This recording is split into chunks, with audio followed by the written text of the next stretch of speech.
शेख सादी रहमतुल्लाह अलैह फरमाते हैं, अगर तवक्कल सीखना है तो परिंदों से सीखो कि जब वो शाम में अपने घरों को जाते हैं तो उनकी चोंच में कल के लिए एक दाना भी नहीं होता।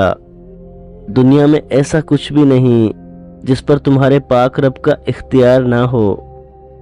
सब कुछ अल्लाह पाक की ज़ात पर छोड़ कर देखें, फिर देखें कैसे अल्लाह पाक रास्ते आसान करता है।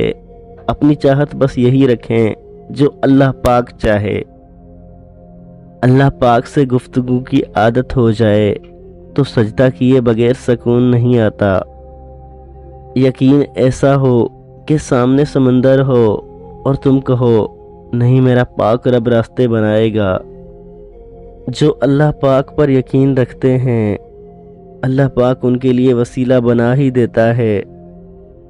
जब रब राज़ी होने लगता है तो बंदे को अपने ऐबों का पता चलना शुरू हो जाता है, और यही उसकी रहमत की पहली निशानी है। कभी कभी इंसान इतना थक जाता है कि फिर वो सिर्फ अल्लाह पाक से बातें करना चाहता है। ज़िंदगी का राज सब्र में पोशीदा है।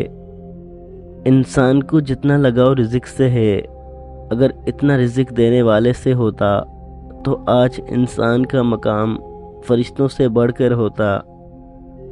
रब की तकसीम से इनकार करना हसद है। भला उससे बेहतर कौन जानता है कि हम किस चीज़ के मुस्तहिक हैं। जितने अल्लाह पाक के करीब रहोगे उतने ही खुश रहोगे।